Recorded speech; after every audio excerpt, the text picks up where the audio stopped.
నమస్తే. నా ప్రభాత కమలంకు స్వాగతం. ఈ మధ్య కొంతమంది స్నేహితులు మీ ఏమండి కథలు వినిపించటం లేదేంటండి, వినిపించండి, వినాలని ఉంది అని అడుగుతున్నారు. సరే, మిత్రులు అడిగారు కదా అని ఈరోజు 2009 డిసెంబర్ 7న నేను నా బ్లాగ్ సాహితీలో రాసుకున్న ఓ సంఘటన వినిపిస్తాను. సరేనా? దాని పేరు రథచోదకుడు. ఇక వినండి. విని మీ అభిప్రాయం చెప్పటం మటుకు మర్చిపోకండి. అలాగే నా ఛానల్ని సబ్స్క్రైబ్ చేసుకునేవారు సబ్స్క్రైబ్ చేసుకోండి, లైక్ చేయండి, కామెంట్ పెట్టండి. సరేనా? మరి మరో పోస్ట్ దాకా సెలవు. నమస్తే. ఏమండికి రాజమండ్రిలో వర్క్ వచ్చింది. ఎన్నాళ్ళో వేచిన ఉదయం అనుకుంటూ కోనసీమ అందాలు చూడబోతున్నాను కదా అని మహదానందంగా ఏమండితో పాటు నేను, మా బుజ్జి చుట్టుకి కుక్కపిల్ల బయలుదేరాం. మన వీలు ప్రకారము ప్రయాణం చేయవచ్చని ఏమండి, కారులో వెళ్తే మనకు కావలసిన చోట ఆపుకోవచ్చని నేను, చాలా వరకు కారులోనే వెళ్తూ ఉంటాము. వర్క్ మొదలుపెట్టిన హడావిడిలో ఏమండి కొత్త డ్రైవర్ నరసింహ డ్రైవింగ్ను మధ్య మధ్యలో స్లోరా నరసింహ అంటున్నారే కానీ ఎక్కువ పట్టించుకోలేదు. రాజమండ్రి చేరగానే సీతారామయ్య గారి మనవరాలులోని ఇంటి లాంటి ఇల్లును ఊహించుకున్న నాకు మా ఇల్లు చూసి చాలా నిరాశ కలిగింది.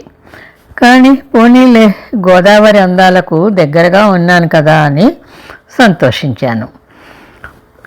ఆ రోజు ఏమండి పొద్దున్నే వర్క్ దగ్గరకు వెళ్ళిపోయారు. మధ్యాహ్నం నరసింహ వచ్చి, సార్ అక్కడికే క్యారియర్ తెమ్మన్నాడమ్మా అన్నాడు. మరి నువ్వు తిన్నావా అంటే, లేదమ్మా అన్నాడు. సరే, నువ్వు తినేసి సార్కు తీసుకుపో అని వాడికి వడ్డిచ్చాను. తింటూ తింటూ బొటబొటా కన్నీళ్లు కార్చటం మొదలుపెట్టాడు.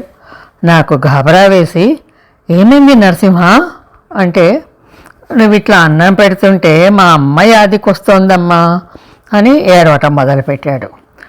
ఓరిని దుంపతేగా, మీ అమ్మ యాదికొస్తే అన్నం ముందు ఆ ఏడుపేమిట్రా నాయనా, ముందు ఏడు పాపు అన్నాను గాబరాక.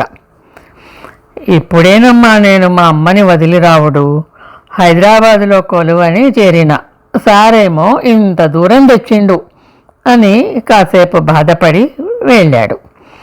మా డ్రైవర్ నరసింహ 20-21 సంవత్సరాల వాడు. వాళ్ళమ్మ వాళ్ళు కొత్తపేటలో ఉంటారు. కొత్తగా పనిలో చేరాడు. చిన్నవాడు కాబట్టి నాతో చనువుగా మాట్లాడుతూ ఉండేవాడు. పైగా నన్ను చూస్తే వాడికి అమ్మ యాదికొస్తుంది. అంతవరకు బాగానే ఉంది. కానీ ప్రతి పూట అన్నం ముందు ఏడిపే. వాడి ఏడుపు చూసి నాకు గుండె దడ.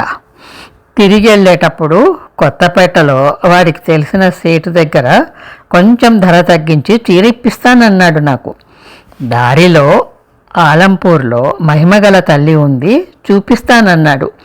వాళ్ళ ఊరి కబుర్లన్నీ చెప్పేవాడు అన్నం తినుకుంటూ.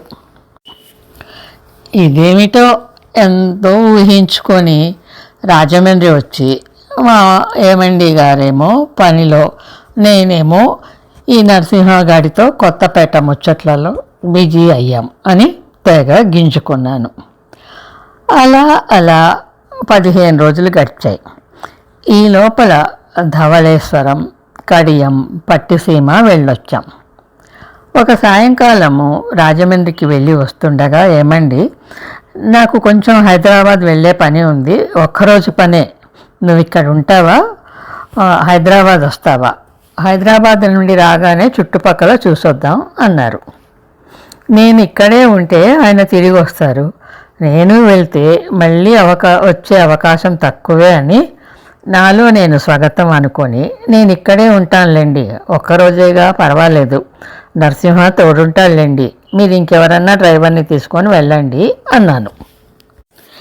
నా మాట పూర్తి కూడా కాకముందే నరసింహ, ఏందమ్మా ఈడకొచ్చినప్పటి సంధి చూస్తున్నా, ఏదేదో చూడాలంటావు, వంటి మీద సొయ్యలేదు, ఇంటి చేస్తలేదు, చిన్నోడు గుబులు పడతాడని లేదు.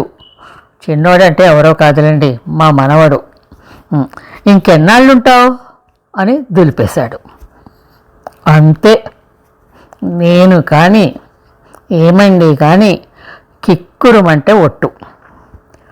పెళ్ళికెళ్తూ పిల్లిని సంకన పెట్టుకొని వచ్చినట్లు వీడిని తీసుకొచ్చినందుకు తిట్టుకుంటూ నరసింహ గొడవ భరించలేక నేను కూడా హైదరాబాద్ ప్రయాణమయ్యాను.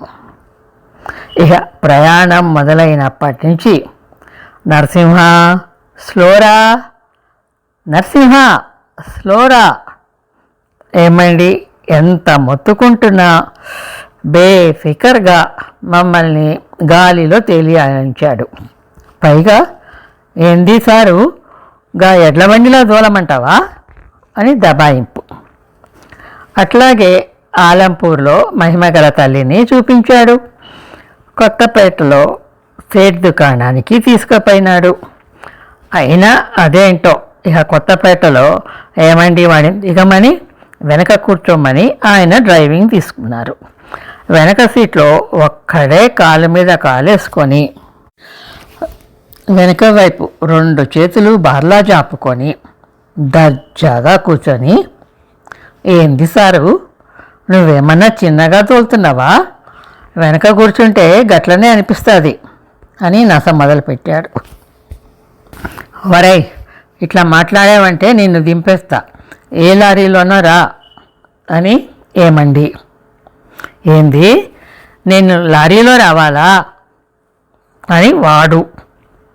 ఇదెక్కడి గొడవరా దేవుడా అని భయపడుతూ నేను ముడుచుకొని కూర్చొని మా చుట్టుకి కోనసీమ అందాలను చూడాలన్న నా కోరికను ఇలా తీర్చుకొని ఎలాగో హైదరాబాదు చేరాం.